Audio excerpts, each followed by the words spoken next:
Hi, today I want to walk you through this fun patch I've got going here, Wobblebeat, which I think is a very fun thing to do to modulate the speed of the clock with the sequencer so you have control over how long every step of the sequence is going to be, but not very good control over the entire length of the sequence. This is going to change along when you change the length of any step.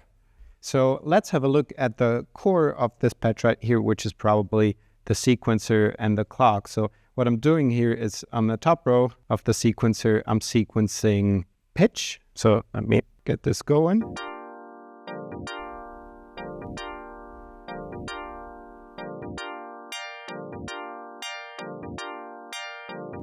We get a different octave of the chord that Plaits plays here for every step.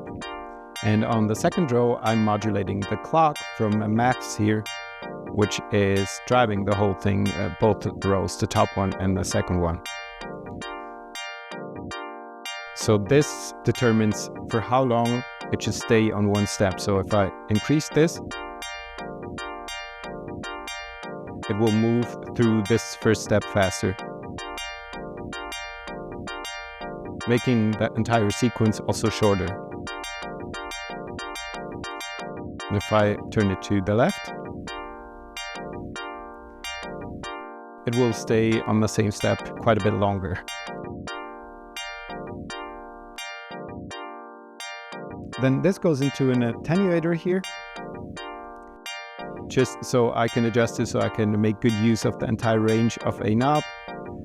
And then I'm sending it to the rise and fall input here on maths, which is just making the clock faster or slower because I'm only using the end of cycle pulse here and not the envelope or LFO itself.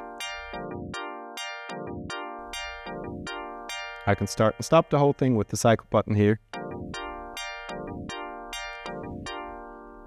The CV from the sequencer here is going into the 1983, which I'm using as a quantizer here, and then every time it quantizes the voltage to a different note, it'll send out a gate. And this gate will trigger the chords here on Plaits.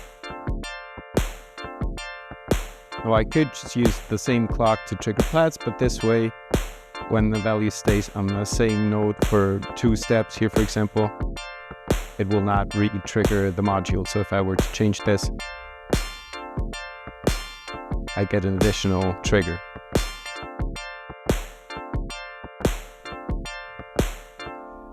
Now, what this is being quantized to depends on what I play on the key step over here.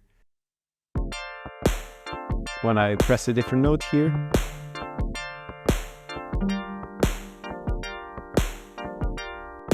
it will quantize this to the same note as well. Now I'm playing just one note, which means this will just quantize things to different octaves. But if I were to press a bunch of keys here, it would move around quite a bit more, but that's not what I want here. I just want the same chord in different octaves. And at the same time, I can also play little fills. And the chords will change along nicely with it.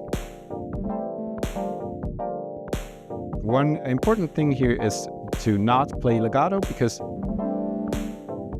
it will just quantize things to all the notes I was pressing.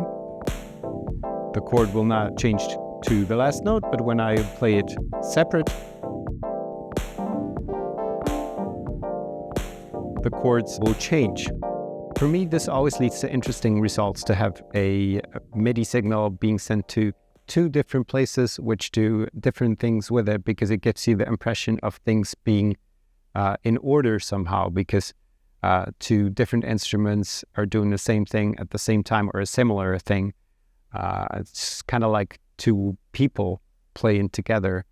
And then this allows you to sometimes play really crazy stuff and out of rhythm stuff, and somehow it still makes sense because it's not just the one instrument that's going really wild. It's 2 of them at the same time in sync.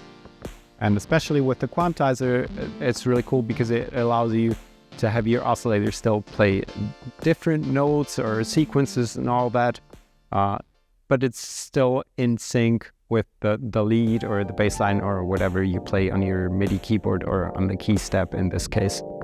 I could also play the Hydra down here itself, which would not change the quantization on the 1983 back here for some additional top lines if I wanted to. All the way down here, it's a bit hard to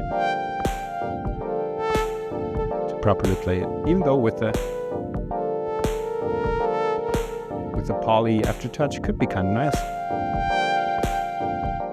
And then the same clock here from Maths is also going into this clock divider, where I divide the signal by 4 and then use it to send it to the clock in of the varigate, where I'm using a multiplier to then evenly space the pulses across the span of time it takes this sequence to complete. So when I change a value over here, this will also run slower. Let me turn this on so you can hear it and maybe really have them evenly spaced. I think that's very cool to be able to recreate a proper clock from the wonky one you've created with the different length steps in your sequencer.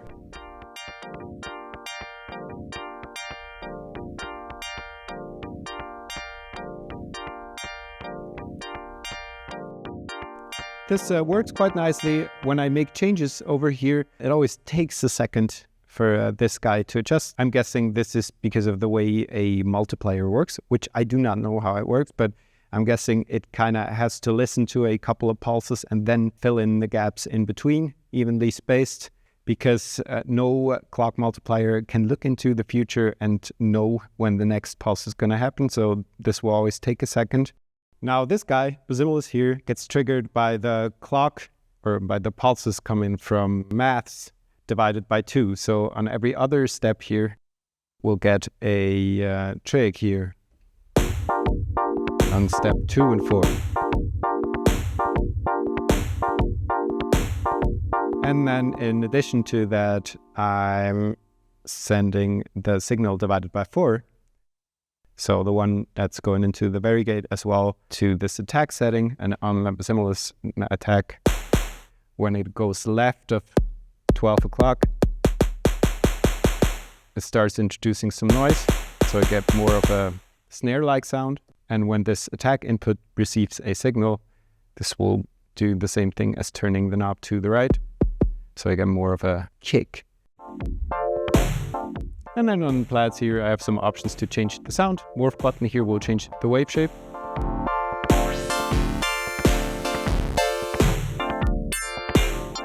And this guy will change the transposition inversion of the chord. Or I could just go with a whole different oscillator, which is always fun on plaits to just browse through these.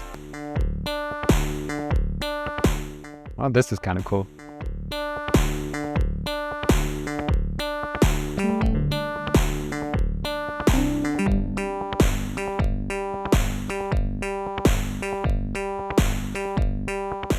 Let's hear this with a little more normal of a groove.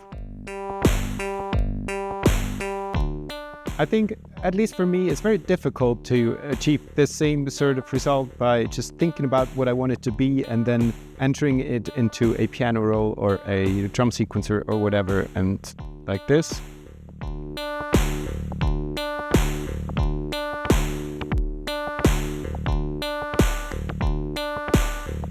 Just get very cool stuff. Even though you might not know at all what you're doing, as is the case with me right now.